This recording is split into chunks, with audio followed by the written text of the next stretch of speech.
Mesdames, Messieurs, bonjour, bienvenue à l'émission La Parole vivante. Ici le pasteur Régent Joly qui vous accueille. On regarde aujourd'hui Jean chapitre 12. Si vous avez à portée de la main votre petit évangile de Jean, vous avez reçu en cadeau lors des distributions des caravanes de l'espoir ou des festivals de l'espoir qu'on a organisés. Vous pouvez prendre ce petit fascicule et puis de suivre nos enseignements. Jean chapitre 12. Jeff, bonjour, bienvenue à l'émission La Parole vivante. Merci, Régent. Vous avez fait de la distribution chez vous aussi? Oui. Oui, ça fait des années, je pense, que le ministère Parole vivante distribue comme ça l'Évangile. Nous aussi, dans tout le quartier, on l'a fait à 2 reprises, l'Évangile de Jean. C'est drôle, on donne toujours l'Évangile de Jean. Hein? Puis c'est quand même pas l'Évangile le plus facile à saisir. C'est vrai. Pourquoi l'Évangile de Jean, Jean-Pierre? Bonne question. Oui. Nous aussi, on l'a distribué. Mais moi, je pense que c'est un des plus beaux livres qui a été... Oui. Nonobstant le fait que c'est un livre biblique, c'est un des plus beaux livres. Et il présente tellement bien Jésus quand même. Oui, c'est vrai qu'il y a des doctrines profondes dans l'Évangile de Jean, mais il est accessible quand même. Tu sais, c'est pas dur à lire, c'est pas tellement compliqué à lire. Puis on arrive vite au but. Tu sais, Jean, il commencerait, tu sais, au commencement était la parole était avec Dieu, puis la parole était Dieu, puis il est devenu en chair. Tu sais, à un moment donné, tu te rends compte vite qu'il est en train de nous révéler des vérités importantes, puis il va pas avec le dos de la cuillère, il va direct. Là, c'est le temps de le sortir, cet évangile de Jean, si vous l'avez chez vous, quelque part dans un fond de tiroir, là, ou dans un garde-robe.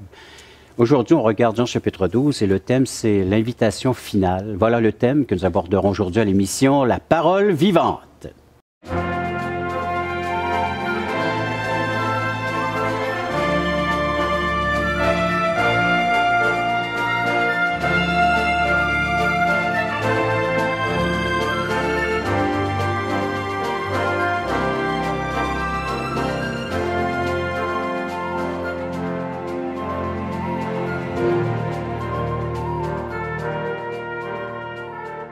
Nous avons pris l'habitude à l'émission Parole vivante, avant de faire la lecture même des Saintes Écritures, un mot de prière de la part de Jeff. Veux-tu nous conduire à cet instant, s'il te plaît? Plaisir. Seigneur, accorde-nous ta parole. On n'a pas les moyens d'aller vers toi, Seigneur Dieu, mais toi, tu viens vers nous. Alors, c'est pour ça que tu nous as demandé de te prier, de te faire connaître nos besoins. On a besoin que ton esprit puisse nous éclairer. Et Seigneur Dieu, tu nous dis aussi de prier pour nos autorités civiles afin qu'on mène une vie paisible et tranquille en toute piété devant toi, toi qui es sauveur de tous les hommes. Alors, on te demande de les bénir abondamment par du bon conseil. Merci d'avance, Père, au nom de Jésus. Amen. Amen. Jean 12, verset 27. C'est là que nous sommes rendus? Oui. Alors, je vous en fais la lecture. Il est dit. Maintenant, mon âme est troublée. Que dirais-je? Père, délivre-moi de cette heure. Mais c'est pour cela que je suis venu jusqu'à cette heure. Père, glorifie ton nom. Une voix vint du ciel. Je l'ai glorifié et je le glorifierai encore. La foule qui était là et qui avait entendu disait que c'était un coup de tonnerre. D'autres disaient, un ange lui a parlé. Jésus dit, ce n'est pas à cause de moi que cette voix s'est fait entendre, c'est à cause de vous. Maintenant a lieu le jugement de ce monde. Maintenant le prince de ce monde sera jeté dehors. Et moi, quand j'aurai été élevé de la terre, j'attirerai tous les hommes à moi. En parlant ici, il indiquait de quelle mort il devait mourir.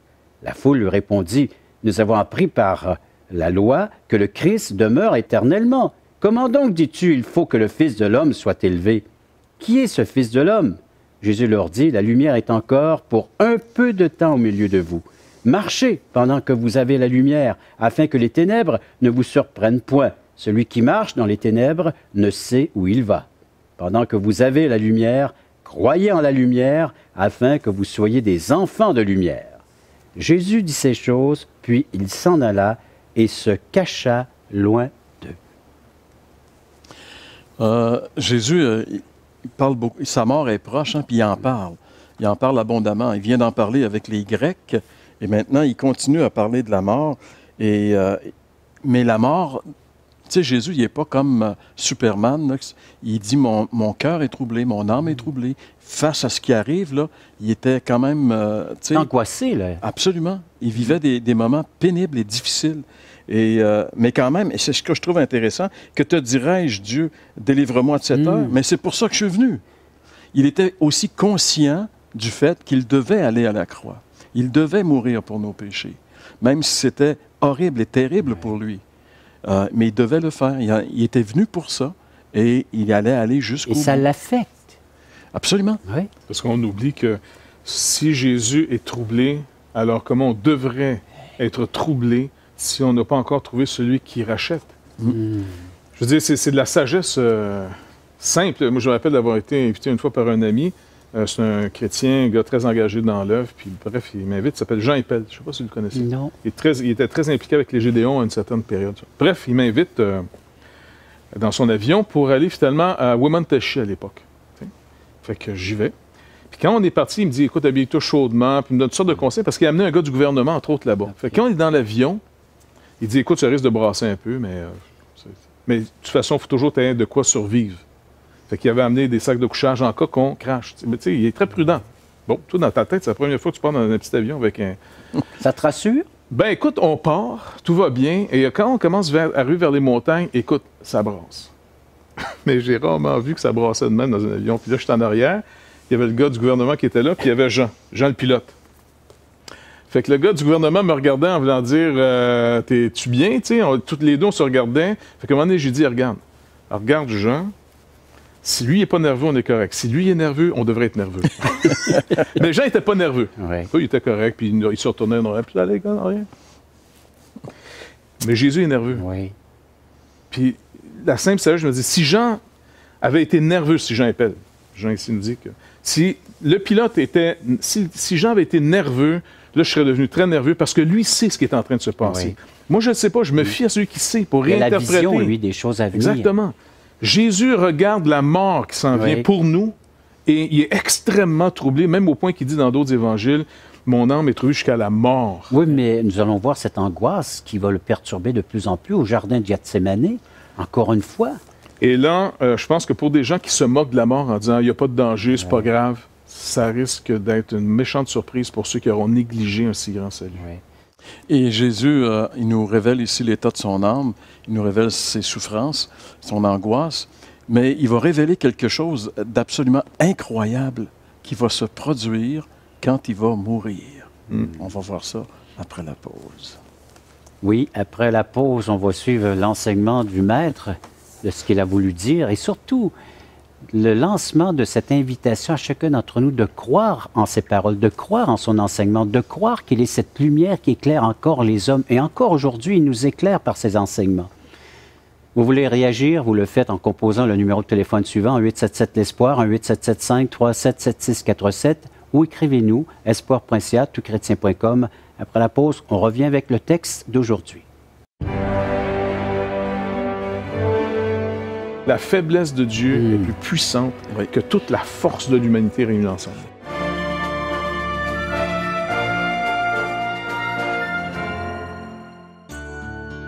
Vous êtes invité à assister à l'un de nos merveilleux déjeuners de l'espoir. Un déjeuner causerie gratuit partout au Québec. Vous pourrez y entendre le témoignage de vie transformée par l'amour de Dieu. Pour connaître et savoir où ont lieu ces déjeuners, appelez-nous maintenant en composant le 1-877-l'Espoir. 1-877-537-7647. Ces déjeuners sont offerts gratuitement. Bienvenue à tous!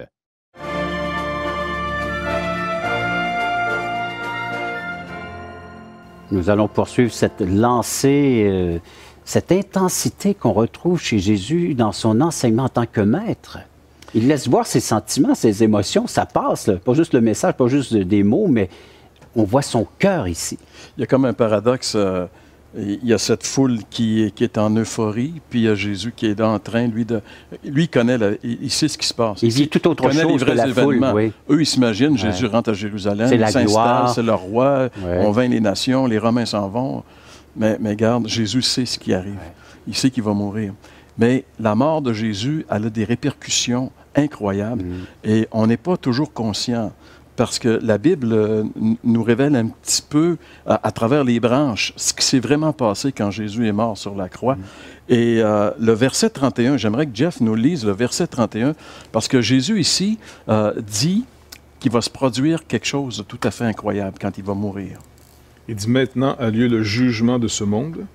Maintenant, le prince de ce monde sera jeté dehors. Jésus dit maintenant. Oui. Maintenant. Le prince de ce monde, c'est-à-dire, on le sait, c'est qui? C'est Satan, le prince de la puissance de l'air, va être jeté dehors. C'est-à-dire qu'il se produit quelque chose de grave. Oui. Dans la sphère spirituelle des choses, il se produit un événement capital. Celui qui a dominé depuis très longtemps va être enlevé de là. Et Christ va prendre ça. Jésus va prendre la place qui lui revient. Et c'est un aspect qu'on oublie souvent. Il y a une guerre spirituelle, il y a un aspect spirituel, pas seulement physique, mais ici, il y a un combat spirituel intense. Oui, exactement, parce que j'ai l'impression qu'on n'est pas habitué, selon les Écritures, de comprendre qu'on est dans un monde où on suit des effets plutôt que dans un monde de causes. Et ici, les effets d'une guerre. Oui, ici, là, Jésus s'en va affecter, s'en va travailler ou faire une victoire dans le monde des causes dans lesquelles nous vivons dans le monde des effets. Et il va se passer un phénomène étrange. Maintenant, c'est pas en tant que Dieu qui retourne. C'est ça qui est fantastique. Sa victoire ici, elle est en tant comme. Parce que le monde qui avait été créé, on le voit dans la Genèse au tout début, ce monde avait été destiné à être donné aux hommes. Voilà. Et on l'a perdu. On l'a perdu à qui? À ce prince. Ouais. À ce prince des ténèbres. Ouais. Exactement. Et là, Jésus-Christ s'en va en tant que Dieu, fait homme, mais s'en tant qu'homme. Reconquérir. Il reprend ce trône et maintenant, en lui, en Jésus-Christ, il va y avoir cette nouvelle humanité. Et c'est une victoire absolument fulgurante. Incroyable. Autant ce qu'on pourrait appeler la chute Jardin d'Éden, Genèse 3. chapitre 3 de Genèse, les conséquences de ça dans le monde spirituel. La perte. Des fois, on n'en prend pas conscience jusqu'à quel point. En réalité, c'est Satan qui devient le possesseur de ce que Adam aurait dû avoir. C'est lui qui a le contrôle. Mais lui, parce qu'il est ce qu'on sait ce qu'il est, ça va être dur dans le monde. Je veux dire, ça va être très dur parce que c'est un tyran qui domine. C'est comme le pire des dictateurs maintenant qui a pris le contrôle. Mais il y a même de la l'affront, situation. lors de la tentation de Jésus dans le désert, il y a même le front de lui offrir ses royaumes. Ouais. Il dit, si tu m'adores, je te laisse ces royaumes-là, ils vont t'appartenir à Jésus. D'abord, c'est un menteur, mais deux, il connaît le plan. Il sait que le Seigneur vient vers lui parce que c'est une promesse, on peut parler d'une promesse, que le Seigneur lui a fait lui-même dans Genèse chapitre 3. Tu vas mordre la poussière, mon ami. À Ève, puis il a fait la Et puis promesse. au serpent, même au serpent, puis en au disant, serpent tu aussi, vas mordre la poussière. Les deux postérités. Oui. Hein? Et donc, il est là. Donc, c'est comme si Satan essaie encore de négocier. Ouais. En disant, si je lui offre les royaumes, il dit, non, j'ai pas besoin de les recevoir de toi. Pour éviter encore la croix, l'heure, éviter le la moment. croix. Donc, sa glorification, étrange, ce n'est pas comme nous, on monte en haut dans la gloire parce qu'on est les meilleurs. Il va être humilié, il va être abattu, mais quand il va être donc supposément abattu, c'est là qu'il va manifester la plus grande victoire. Absolument. La faiblesse de Dieu est plus puissante que toute la force de l'humanité réunie ensemble. Et ça, c'est une nouvelle incroyable. C'est une bonne nouvelle. Le diable n'est plus le maître de la situation. Et on devrait se réjouir. Et les gens devraient se réjouir. Jésus a accompli une œuvre incroyable. Il a détrôné l'ennemi et il a pris la place. Maintenant, c'est lui qui règne. Donc, l'Église, ça devrait être un rassemblement de personnes qui célèbrent, qui soulignent la victoire, qui fêtent un événement bien particulier, c'est la victoire sur l'ennemi. Oui, mais souvent, on tombe dans le panneau parce que l'ennemi a été vaincu, il a été jeté dehors, en d'autres mots, il a été détrôné. Oui. Le problème, c'est qu'il rôde encore. Il n'est plus dans la même position, et là, le Seigneur nous exerce à devenir des gens qui ont confiance dans sa parole à lui, au Seigneur Jésus-Christ, mais il nous exerce aussi à ne plus donner, on pourrait dire, foi ou oreille à la parole du malin. Dans l'Apocalypse, il dit, OK, comment ils l'ont vaincu? Parce que nous aussi, à tous les jours, on doit apprendre à vaincre de la victoire de Jésus-Christ l'ennemi. Comment ils l'ont vaincu? Ils ne l'ont pas vaincu en devenant d'abord meilleur. Ça, c'est le principe du monde. Hein? Grimper la montagne, planter le drapeau, premier qui est rendu, le plus fort. Il dit non, vous allez le vaincre par d'abord le sang de l'agneau, par ce fameux sacrifice de Jésus-Christ. Il l'a vaincu à la croix du Calvaire. On revient là parce que c'est à cette croix qu'on est pardonné. On n'a pas besoin de rentrer en mode rachat, d'essayer de racheter un passé qu'on regrette, qui nous tourmente. Puis en passant, plus on vieillit, plus ça s'accumule. Ça s'accumule. Oui. L'acte est effacé. L'acte est effacé parce que la paix, on ne peut pas avoir de paix à moins qu'il y ait un châtiment. C'est pas compliqué. On est fait comme ça en plus. Donc, le châtiment que produit la paix est tombé sur lui. Et ça, c'est la première étape de la victoire. Et à nous d'en croyant. bénéficier, et à vous d'en profiter pleinement de ce rachat, de cette victoire sur l'ennemi. Et l'enjeu de cette guerre spirituelle, ce sont nos âmes. C'est notre existence éternelle. C'est l'enjeu qu'il y a chez vous. Votre âme, elle veut être libérée, délivrée de cette emprise. Et c'est seulement Jésus-Christ qui a le pouvoir lui donner une entière liberté, de la rendre réellement libre. À vous d'en profiter pleinement. Vous voulez réagir à ce que vous entendez présentement, vous pouvez le faire à l'instant même en composant le numéro de téléphone suivant 1-877-l'Espoir, 1-877-537-7647 ou via nos sites espoir.ca, toutchrétien.com. Après la pause, on va regarder davantage toute cette victoire que le Seigneur a remportée sur notre ennemi. Et cette bonne nouvelle, lorsqu'elle saisit quelqu'un, la personne, écoute, n'est plus la même après. Il y avait un avant, il y a un après, parce qu'il y a eu régénération.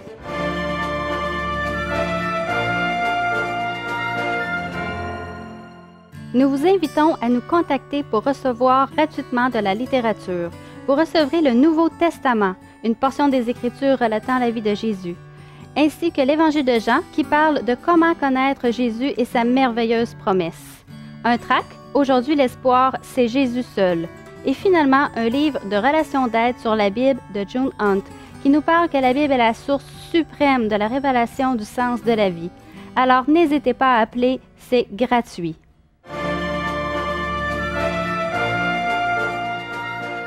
Alors, on regarde ensemble cette merveilleuse victoire que Jésus proclame, annonce qui va être accomplie dans les prochains jours, cette victoire sur l'ennemi, sur le Satan lui-même, le prince de ce monde, et par le fait même, il va délivrer ces nations, ces peuples qui sont asservis comme esclaves de la puissance des ténèbres.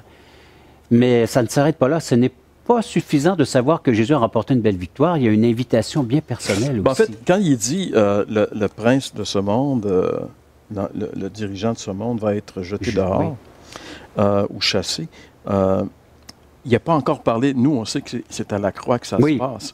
Mais là, il ne l'a pas encore dit. Non. Mais dans le verset qui vient, il dit « Quand j'aurai été élevé de la terre, j'attirerai à moi tous les êtres humains. » Et Jean spécifie au verset 33, c'est par ces mots Jésus indiquait de quel genre de mort il allait mourir. Là, maintenant, il spécifie qu'il va mourir sur une croix, qu'il va être élevé et qu'il va attirer tous les hommes à lui.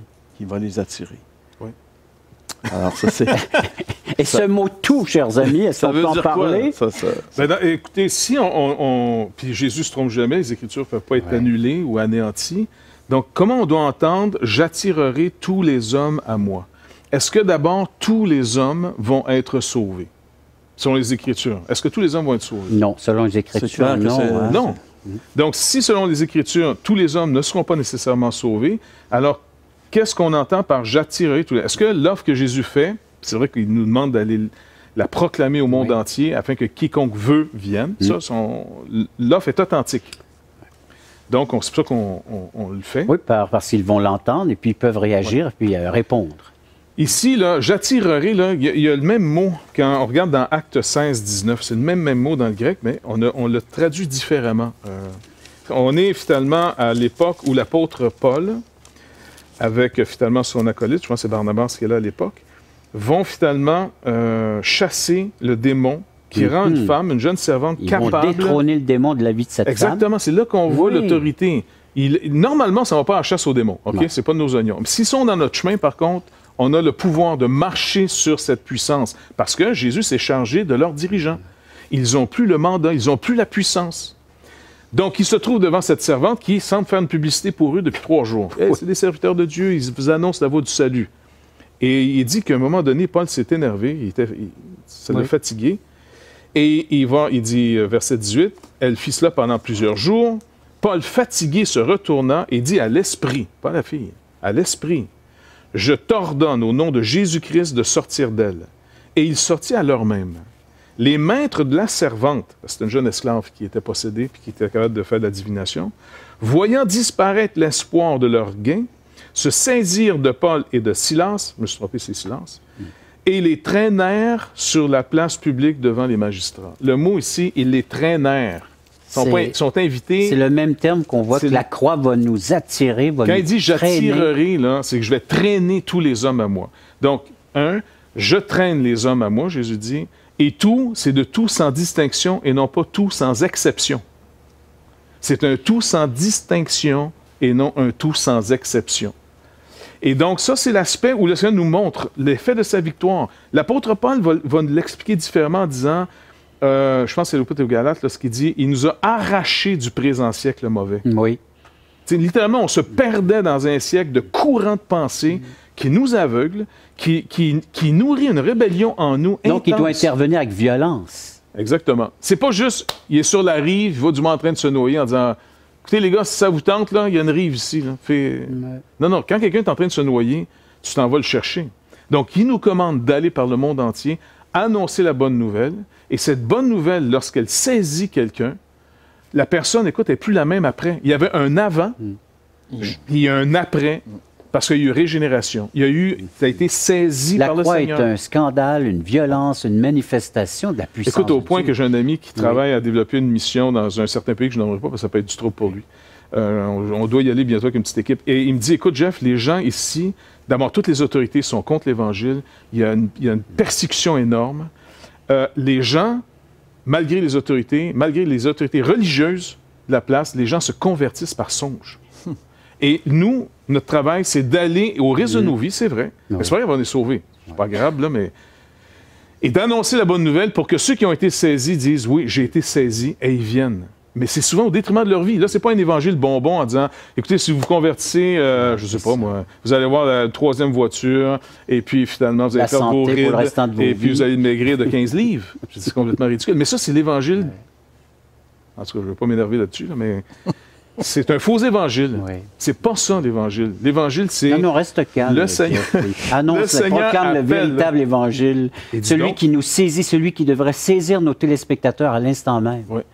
Chacun, un à un, chacun d'entre vous a été saisi par cette vérité que c'est par la croix seule que vous pouvez être racheté et être sauvé de ce monde en perdition. 1-877-L'Espoir, 1-877-537-7647. Vous pouvez nous faire part de vos commentaires ou écrivez-nous à espoir.ca touchrétien.com. Après la pause, nous répondons à l'une de vos questions.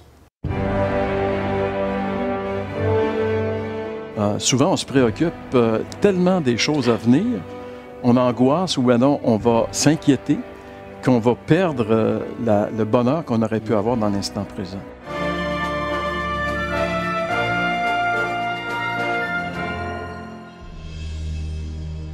Et je pense que touchrétien.tv va être une ouverture, un outil qui va nous dépasser. Et tous les espoirs sont permis.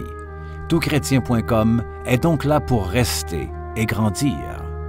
Ce grand portail constitue en lui-même une plateforme unique d'études et d'échanges entre les chrétiens du Canada francophone et de la francophonie tout entière. Touchrétien.com, un vecteur d'évangélisation unique au service de l'Église de Jésus-Christ. Pour les gens qui ont envie de vivre une relation avec Jésus-Christ, je crois que là, ils vont trouver quelque chose qui ressemble à leur temps et qui répond à des besoins de tous les membres de leur famille.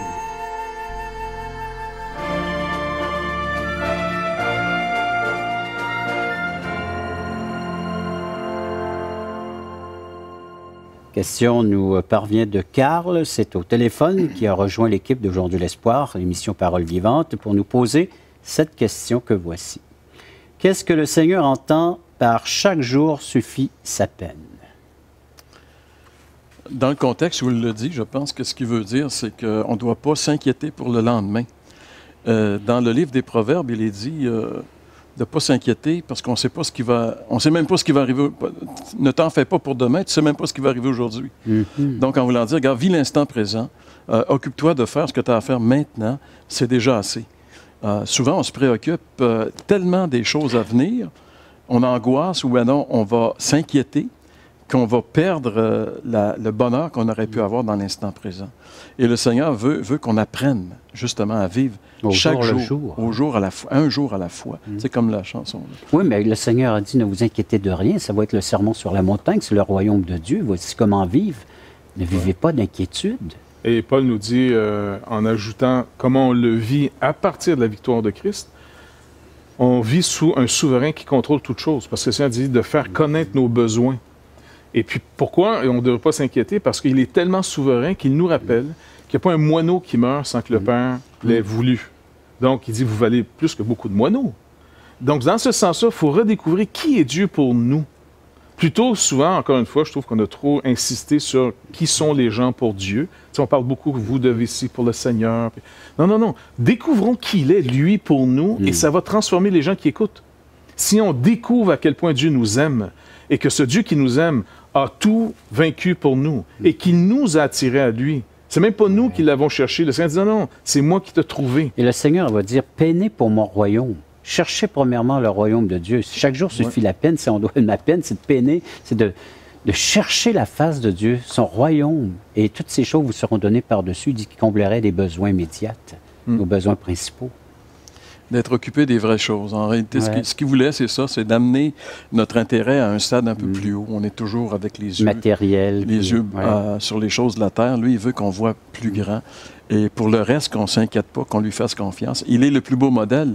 Je veux dire, il est venu ici, puis il n'y avait rien, puis il n'a jamais manqué de rien. Puis ça ne peut pas faire autrement que si j'ai les yeux fixés sur les choses qui passent, je vais angoisser. Si je lève les yeux puis je découvre quelque chose qui demeure, ben c'est sûr que ça va stabiliser ma personne. Il y a tellement aujourd'hui d'instabilité, des situations précaires dans notre monde, que ce soit économique, religieux, même la religion est toute débalancée. Là, puis, alors, la politique, donc, oui, il y aurait de quoi s'inquiéter, mais Jésus-Christ est le même hier, aujourd'hui, éternellement. Voilà. Il ne change pas, il demeure le même, il est souverain, il a le contrôle sur toute chose. Donc, il mérite notre confiance. Nous pouvons lui faire confiance. Vous pouvez lui faire confiance.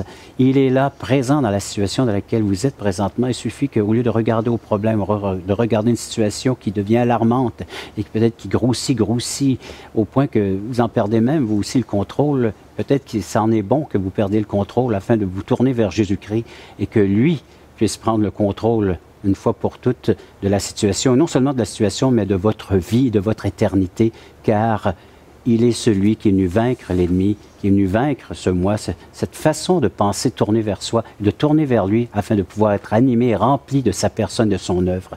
Merci encore une fois de votre participation à l'émission. Merci d'avoir été à l'écoute de cette autre émission. Écrivez-nous. Merci d'avoir été à l'écoute de l'émission de la Parole vivante.